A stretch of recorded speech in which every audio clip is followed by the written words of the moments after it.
ये ना चाहते हुए भी जबरदस्ती जैसे कोई कर्म हमसे पाप कर्म करा ले, ये कौन कराता है? हम तो नहीं चाहते पर कराता कौन है? तो बोले विचार नहीं कर पाए इसलिए ऐसा प्रश्न होता है। बिना चाहत के कोई पाप करा ले ऐसा सृष्टि में कोई विधान ही नहीं है। हम पाप तो नहीं करना चाहते पर जिससे पाप होता है वो चाहते हैं। क्या? सुख भोग। कहां से? पर स्त्री, पर धन, नाना प्रकार के आचरण जो पाप आचरण है उनसे सुख चाहते, पाप नहीं करना चाहते पर हम सुख भोगना चाहते हैं, सुख संग्रह करना चाहते हैं, इसी से पाप होते हैं। श्री भगवान से कह रहे केन प्रयुक्तोयम पापम चरति, किससे प्रेरित होकर पाप करता है? तो बोले संसार में सुख भोगने की चाहत ही पाप कराती है। देख लो इसको, जितनी भी जेल भरी है सुख भोगने की चाहत से, जितने भी नरकगामी होते सुख भोगने की चाहत से। ये सुख भोगने की चाहत, इस शरीर से सुख भोगा मिला तो है नहीं क्योंकि है नहीं वहां। इस शरीर को भोग लें, इस शरीर को, इस शरीर, इस वस्तु को, इस व्यक्ति को, इस स्थान को भटकता पूरा जीवन पापाचरण करते। मैं नहीं चाहता पाप करना, मानते हैं, लेकिन पाप का मूल जो संसार से सुख भोगने की लालसा, उसी से पाप होता है। भगवान उत्तर दे रहे कामेश क्रोधेश रजो गुण समुद्भव, ये महासनो महापापमा विद्धेन मिहि वैरिणम। ये बड़ा भारी दुश्मन है, इसको कोई जल्दी परास्त नहीं कर पाता। ब्रह्मचर्य, गृहस्थ, वानप्रस्थ, सन्यास तभी सार्थक है जब इस दुश्मन को हरा दे, नहीं तो सब मिटिया मेट कर देता है। चाहे वैष्णव हो, चाहे ब्रह्मचारी हो, चाहे गृहस्थ हो, चाहे वानप्रस्थ हो, चाहे सन्यासी हो, एक ताल में सबको ठोक कर परास्त करने की ताकत रखने वाला ये विद्धेन मिहि वैरिणम, ये सबसे बड़ा दुश्मन है। क्या? बोले काम एष क्रोध एष रजो गुण समुद्भव, ये रजोगुण से उद्भव प्रकट होता है। क्या? बोले काम, और काम से प्रकट होता है क्रोध, और इन्हीं से सारे पाप होते हैं। रजोगुण कहते हैं राग को, राग ही काम का रूप धारण करता है और द्वेष ही क्रोध का रूप धारण करता है। काम से राग पुष्ट होता है और राग से काम की उत्पत्ति होती है। शरीर का राग, भोगों का राग, रुपये का राग, पद का राग, राग सर्वत्र राग। राग से ही काम और काम से ही क्रोध, और काम और क्रोध ये दोनों महापाप कराने वाले हैं। और महासनो महापापमा, ये कभी तृप्त नहीं हो सकते। महासनो, चाहे जितना भोग लो आप, भगवान कह रहे हैं चाहे जितना भोग लो, ये कभी तृप्त होने वाले नहीं हैं। चाहे जितना पदार्थों का संग्रह कर लो, चाहे जितना सुख की सामग्री, वैभव, शरीर सब भोग लो, परिणाम में तुम्हारा हृदय जलेगा, घोर पाप बन जाएंगे, सुख का किनका भी नहीं मिलेगा। नहीं, इतना जीवन हो गया, देखो वैसे ही अतृप्ति, वैसे ही अशांति, वैसे ही भोग वासना।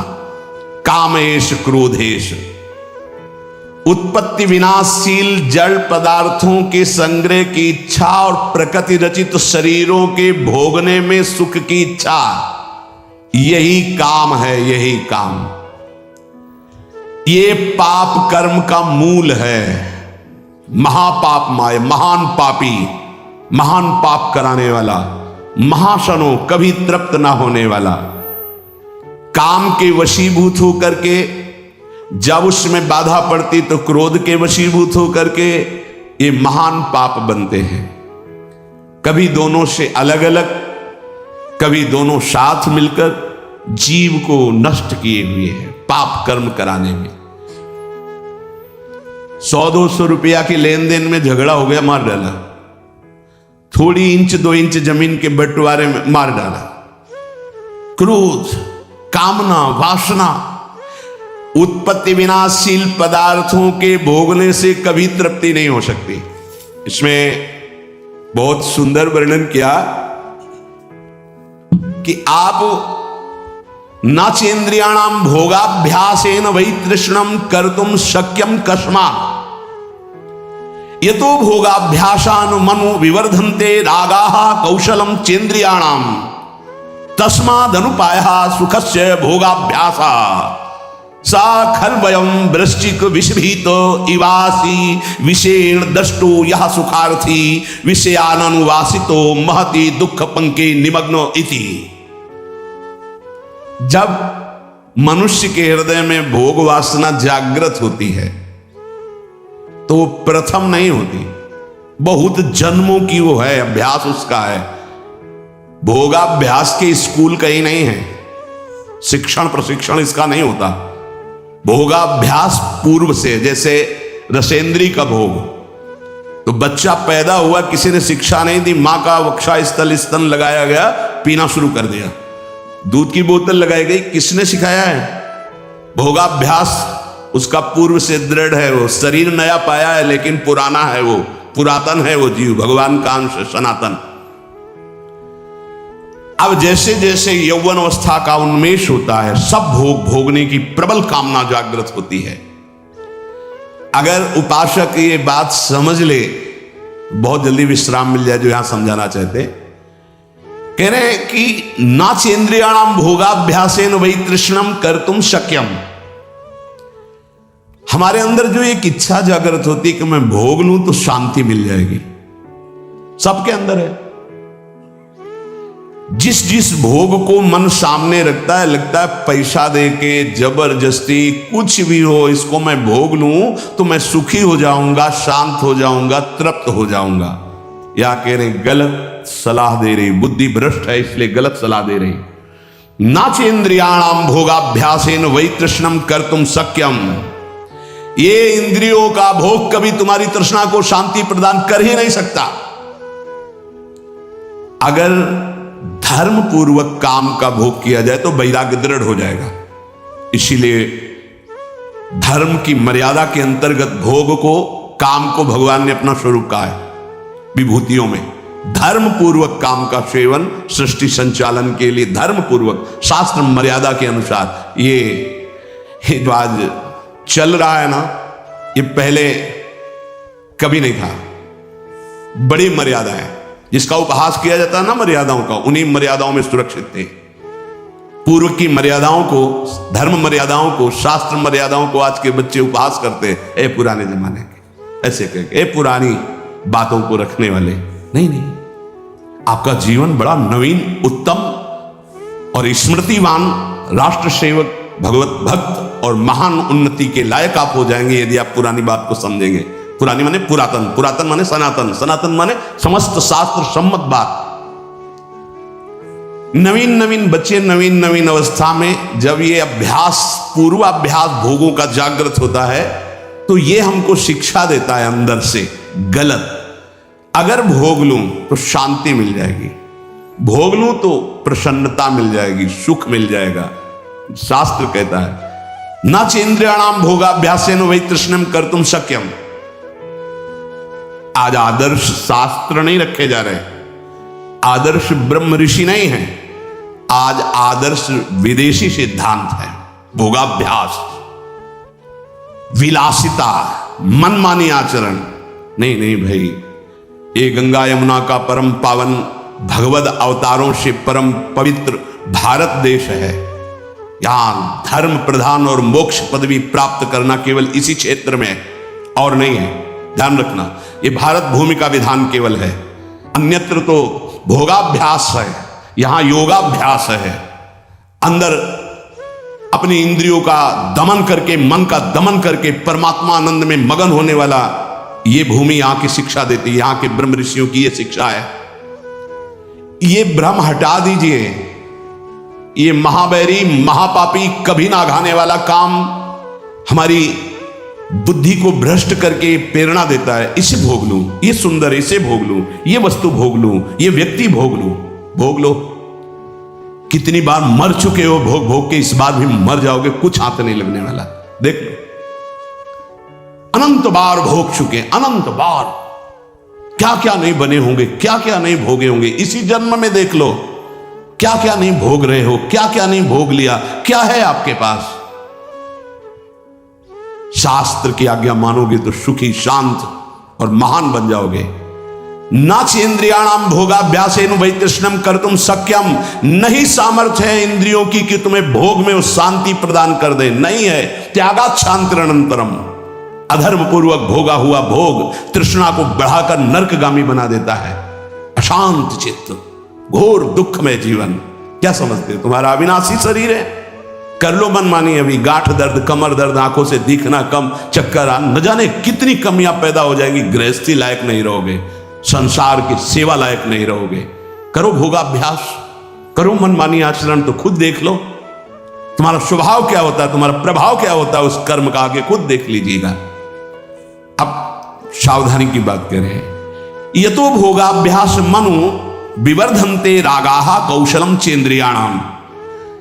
अब जैसे जैसे वो भोग भोगने में युक्त होता है तो उसकी इंद्रियां भोगाभ्यास के कला कौशल से प्रवीण होती हैं। शास्त्र है, यतो भोगाभ्यास मनु विवर्धन्ते रागाः कौशलम चेन्द्रियाणाम।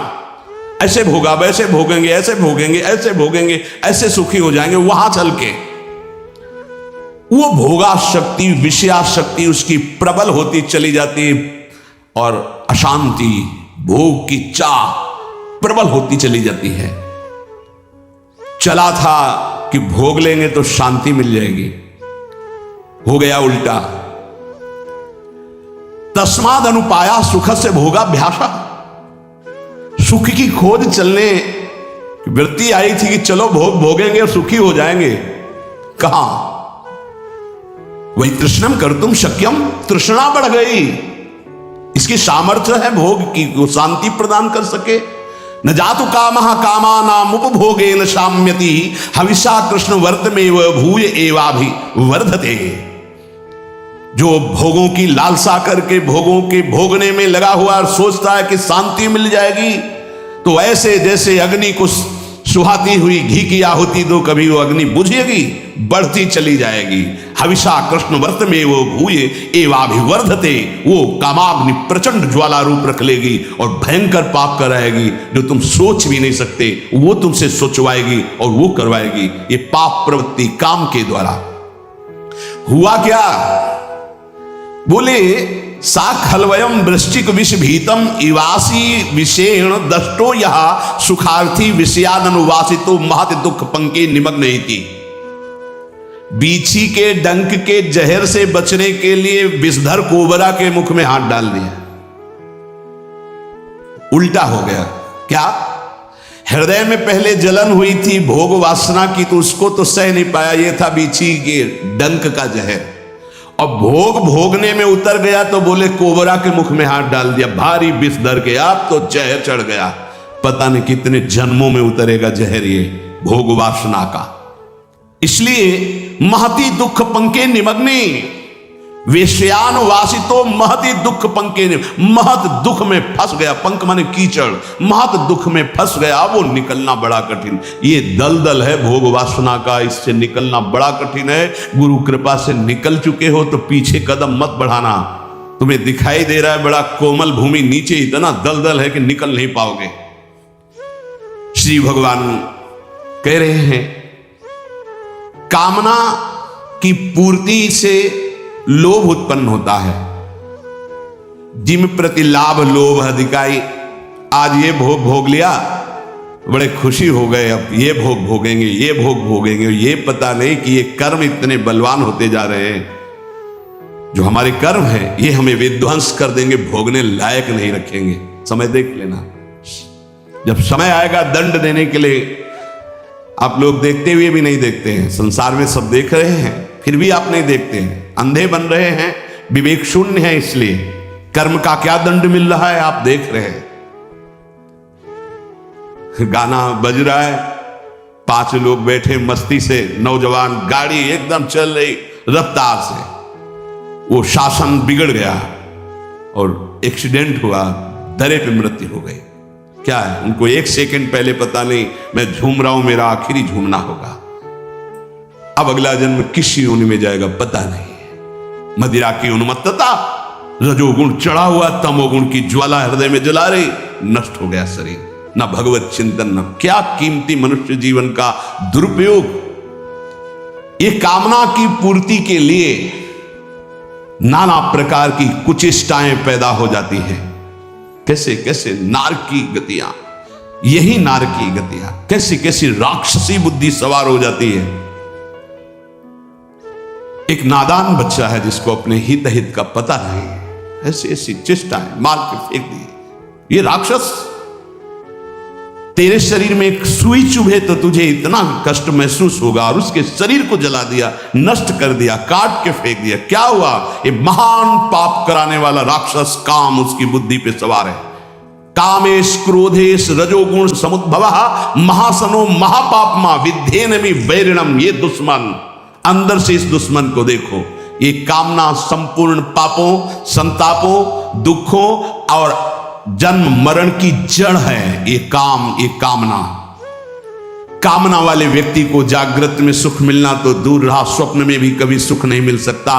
काम अछत सुख सपने हो नहीं। जो चाहते हैं कि हमें कभी दुख ना मिले, कभी चिंता, कभी शोक, कभी भय ना मिले, तो एक काम से बचो। पाप कराने की मूल जड़ काम है, और पाप से ही दुख, चिंता, भय, शोक, नाना प्रकार की नारकी गतियां मिलती हैं। नाशवान पदार्थों के भोगों की ये कामना तुम्हारी बढ़ती चली जाएगी, कभी तृप्त नहीं होगी। अविनाशी परमात्मा की प्राप्ति के लिए तुम्हें मानव देह मिला था। यहां उदाहरण विदेश से नहीं दिया जाएगा कि वो बड़े सुखी हैं। तुम्हारी बुद्धि सुख को जानती है क्या? जब हमारे देश की भक्ति और ज्ञान का जरा सा किनका मिला तो वेश बदल लिया, देश बदल लिया, और हमारे भारतीय संतों के सामने घुटने टेक करके, याचना करके ज्ञान और भक्ति की भिक्षा मांगते नजर आए, जिनको तुम सुखी कह रहे हो। प्रमाद में सुखी होना और ज्ञान में सुखी होना, भक्ति में सुखी होना, यह अंतर है। लौकिक उन्नति कोई उन्नति नहीं है। आध्यात्मिक उन्नति के साथ लौकिक उन्नति का महत्व है। यदि आध्यात्मिक उन्नति नहीं है, लौकिक उन्नति है, तो पशुता और राक्षसी बुद्धि बढ़ती चली जाएगी। देख लेना, वही हो रहा है। अध्यात्म को, शास्त्र को, ब्रह्म ऋषियों के वचनों को अगर प्रमाण माना जाएगा तो हम भारतीयों का जीवन उन्नतिशील, परम पवित्र, धैर्यवान होगा। हमारा देश धर्मयुक्त रहा है, धर्मयुक्त है और आगे भी धर्मयुक्त रहेगा, क्योंकि कभी धर्म का नाश नहीं हो सकता। धर्म सनातन है। हां, कम हो सकता है, धर्म को धारण करने वाले कम हो सकते हैं, लेकिन ऐसा नहीं हो सकता अभी। हाँ, आगे चलकर 4,32,000 है, जब आखिरी में आएगा तो भ्रष्टाचारा सब संसारा, धर्म सुने नहीं काना। उस समय भले हो, अभी तो ऐसा नहीं। एक से एक महान धर्मात्मा, महात्मा पुरुष हैं। ये उत्पत्ति विनाशशील पदार्थों में सुख की भावना से सब संसार विचरण करता है। देख लो, उत्पत्ति विनाशशील पदार्थों के भोगने से ही सुख मिलेगा। ये उत्पत्ति विनाशशील पदार्थ कर्म के अधीन हैं। ये काम से प्राप्त नहीं होते हैं, उत्तम कर्मों का अनुष्ठान करने से प्राप्त होते हैं।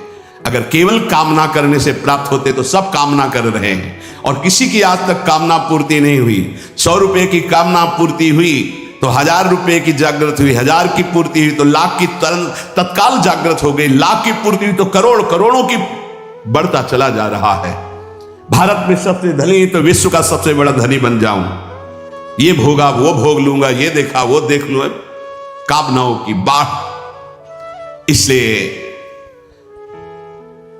उपासक को चाहिए कि कामनाओं का, निषिद्ध कामनाओं का त्याग कर दे। ये 4 कामनाएं हैं जिनको न्यायपूर्वक पूरी कर सकते हो। पहली, शरीर निर्वाह मात्र की आवश्यक कामना, इसको पूरी कर सकते हो। जैसे वर्तमान में कामना उत्पन्न हुई, प्यास लगी है, भूख लगी है, भोजन की कामना है, ये धर्मयुक्त है, इसको पूर्ण कर सकते हो। इसकी पूर्ति के लिए वर्तमान में जो साधन सामग्री उपलब्ध है उसी से जथालाभ संतोष सदा, काओ सुख कछु न चाहोगो। इसकी पूर्ति के बिना शरीर को जीवित रहना असंभव है। इसलिए जल, भोजन, वस्त्र जो वर्तमान में प्रभु ने उपस्थित किया है उसकी कामना, यह निषेध नहीं, इसकी पूर्ति करो। जो धर्म पूर्वक तुम्हें भोग सामग्री शास्त्र सम्मत मिली है, चाहे वो गृहस्थ उपासक हो, जिसमें किसी का हित नहीं है, जिसमें अधर्म नहीं है, शास्त्र सम्मत है, उस भोग को स्वीकार करके अपनी कामना की पूर्ति, ये यहां के जीवन संचालन के लिए। शरीर निर्वाह मात्र की, धर्म निर्वाह मात्र की कामना की पूर्ति तुम्हें आगे बढ़ाएगी। लेकिन शरीर निर्वाह की बात को समझिए, भूख प्यास इनसे शरीर निर्वाह की बात है। भोग कामादि की पूर्ति धर्म मर्यादा के अनुसार वर्णन की गई है, विपरीत नहीं। विपरीत तो जो जो चाहते हैं और इस सब की पूर्ति करने से फिर पाप की प्रवृत्तियां उदय हो जाएंगी। शरीर निर्वाह मात्र की आवश्यक कामना की पूर्ति, कामना व्यक्तिगत न्याययुक्त, जिसका पूरा होने में धर्म की हानि नहीं है, शास्त्र सम्मत है, सामर्थ्य के बाहर नहीं है, और उसको भगवत अर्पित करके भोगा जाए, वो कामना आपको मोक्ष की तरफ ले जाएगी। कामना व्यक्तिगत न्याययुक्त, अपनी सामर्थ्य के अंतर्गत, शास्त्र मर्यादा और धर्म के अंतर्गत, और भगवान को अर्पित करके भोगी जाए, तो वो मोक्ष की तरफ, भगवत मार्ग की तरफ। जो सामग्री है हमें बहुत प्यारी है, भोग सामग्री हमें बहुत प्यारी, भगवान को अर्पित करो। न्याय युक्त परिवार के पोषण में लगाओ। अगर आवश्यकता किसी ऐसे को है, बहुत भूखा, बहुत सर्दी में कपड़े की आवश्यकता, बीमार है, औषधि की आवश्यकता, उसकी सेवा में ला, तुम्हारी कामनाएं शांत हो जाएंगी। कामना त्याग की सामर्थ्य तुम्हारे अंदर आ जाएगी। जो अपनी सामग्री को भगवान ने आपको जो दी, दूसरों को अत्यंत आवश्यक होने पर उसकी सेवा में लगा दे, तो उसके अंदर भागवतिक सामर्थ्य जागृत होती है। काम से बड़ा कोई दुश्मन नहीं है, ये सबका दुश्मन है। ये किसी भेंट पूजा से, अनुनय विनय से कभी शांत नहीं होता। इसकी भेंट पूजा ये कि ये भोग दे दो, ये क्रिया करवा दो, ये ऐसा मैं तुम्हें शांति प्रदान करूंगा, सुख प्रदान करूं, ये छलिया, इसकी बात में मत आना। ये कभी शांत नहीं होगा। बुझे न काम अग्नि तुलसी को, विषय भोग बहु घीते, मन पचितई है अवसर बीते। कामना संपूर्ण लोकों को जला रही है, सब जल रहे हैं, सबके हृदय जिनकी कामना से। बड़ा विचित्र है, हम जिसे देख रहे हैं वो किसी और को देख रहा है, वो किसी और को देख रहा है, वो किसी और को देख रहा है। हम समझ रहे हैं वो सुखी, वो समझ रहे हैं वो सुखी, वो समझ रहे हैं वो सुखी है। संयोग्य जन इंद्रियों के सुख की जब तक कामना रहेगी तो संसार तुम्हें सत्य प्रतीत होगा। अज्ञान, अविद्या, पाप ये आपको ग्रसित किए रहेंगे। जो प्रतिक्षण नाशवान है वो सुख कैसे प्रदान कर सकता है? ऐ परमात्मा के अंश, तू कभी प्रकृति से सुखी हो ही नहीं सकता। बैठा लो ये दिमाग में बात। दुखालयम शाश्वतम दुखयो नया। ऐ परमात्मा के अंश, तू कभी प्रकृति से सुखी नहीं हो सकता। जैसे चलचित्र सिनेमा में पके हुए अंगूर दिखाई देते हैं तो क्या तुम्हें खाने को मिल जाएंगे? तो बोले वो तो मिलेंगे नहीं, चित्र के हैं। ऐसे इस चित्र के भोगने से तेरे को कभी शांति मिल सकती? भोग के साफ संसार देख रहा है, क्या शांति मिली? और तृष्णा और भोगने की इच्छा। वस्तु, व्यक्ति, क्रिया, इससे तू सुखी होने वाला नहीं है, तू अविनाशी है, पक्की बात। लौटो अपने स्वरूप की तरफ लौटो, नहीं पापाचरण हो गए तो मनुष्य जीवन का लाभ नहीं मिल पाएगा। जो वस्तु से, व्यक्ति के शरीर से और क्रियाओं से सुख चाहता है वो कामी है। और कामी पुरुष में अनंत दोष, अनंत विकार, अनंत पाप उससे होते ही रहते हैं। जब तक मनुष्य के अंदर काम है वो कामी है, तब तक निर्दोष, निर्विकार, निष्पाप अपने स्वरूप को झांक भी नहीं सकता है। अपने स्वरूप को वो इस शरीर को भोगने की, शरीर सुख सामग्री की, बस इसी की चिंता में पूरा जीवन निकाल देगी। इतने रुपए प्रॉफिट होने लगी रोज, अब इतने होगी, इससे ये खरीदूंगा, इससे ये भोगूंगा, ये इसके लिए जमा करूंगा, वो उसके लिए जमा करूंगा। सोचते सोचते मर जाता है और जिस लिए आया था वो कार्य पूरा नहीं कर पाता। निरंतर भगवदाकार मंत्राकार वृत्ति। कर्म तीन प्रकार के होते हैं, इष्ट, अनिष्ट और मिश्र। इष्ट जो हमें चाहिए, चाहे जैसे मिले मुझे चाहिए। अनिष्ट, अनिष्ट निषिद्ध कर्म। इष्ट तो केवल हमारे हृदय में प्रियालाल ही होने चाहिए। मुझे प्रियालाल चाहिए, बच जाओगे, ये बचा लेंगे। अगर भोग इष्ट हुए तो अनिष्ट हुए बिना रह नहीं सकते। पापाचरण भी करवा के रखेंगे। भोग की इच्छा कभी सीधे मार्ग में नहीं चलती, जहां से भी मिले वैसे ही भोगने की इच्छा प्रकट हो जाती है। शास्त्र निषिद्ध कर्म, ये मूर्खतावश कहते हैं कि हमारे प्रारब्ध में लिखा था, इसलिए हमारा प्रारब्ध से शास्त्र निषिद्ध कर्म नहीं होते। ये कामना से होते हैं, काम से, अविद्या से, अज्ञान से होते हैं। प्रारब्ध कर्म केवल फल भोग उपस्थित करके निवृत्त हो जाता है, पाप कर्म नहीं कराता। पाप का फल आएगा दुख, पुण्य का फल आएगा सुख सामग्री। वो तुमसे पाप कर्म नहीं कराएगा। प्रारब्ध में इतनी ताकत नहीं कि तुमसे पाप कर्म कराए, वो तुम्हारी मूर्खता है, तुम्हारी कामना है। निषिद्ध कर्म प्रारब्ध नहीं करा सकता, वासना कराती है। प्रारब्ध का फल भोग पीछे जो निषिद्ध हुआ है उसका दुख आएगा, जो पुण्य हुआ है उसका सुख आएगा, लौकिक सामग्री, लौकिक उन्नति। पाप कर्म प्रारब्ध नहीं कराता। ये जो लोग कहते हैं ना कि ऐसा हमारे भाग्य में लिखा था, तो काले कर्म ईश्वर मिथ्या दोष लगाए। रजोगुण से एक राग काम पैदा होता है और पापों का खेल शुरू हो जाता है। अब ये हृदय को बहुत बुरी तरह जकड़ लिए है काम ने, बहुत बुरी तरह। देख लो सब ऐसे जैसे किसी ने खूंटे में बांध दिया हो कस के। अब निकलना मुश्किल है, बार बार निकलने की कोशिश करता है, फिर उसी में धंस जाता है काम। इसलिए बलिहारी गुरुदेव भगवान की, जिनकी वचन मात्र से इस भारी माया प्रपंच से जीव निकल जाता है। पकड़ लो वचन पर, निकल गए, तुम्हें कोई रोक नहीं सकता, क्योंकि जिनकी रचना है वही तुम्हें निकालने के लिए आए हैं।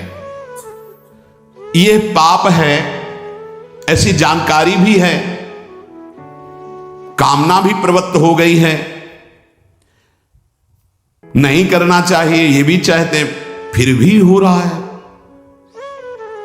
तो ये जो जानकारी है इसका हम प्रयोग क्यों नहीं कर पा रहे? जो हमें जानकारी है, जैसे आज जानकारी हुई, सुना आपने कि कभी भोगने से तृप्ति नहीं होगी तो मुझे रुक जाना चाहिए, पर जानकारी भी हो, जान भी रहा हूं कि पाप है, फिर भी क्यों नहीं रुक पा रहा हूं?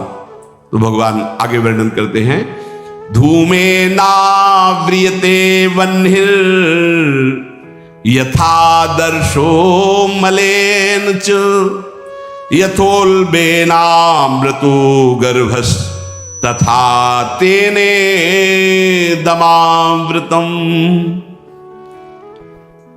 जैसे धुएं से अग्नि ढक जाती है, मैल से दर्पण ढक जाता है, और जैसे झिल्ली से गर्भ ढका रहता है, ऐसे ही काम ज्ञान को ढके हुए है।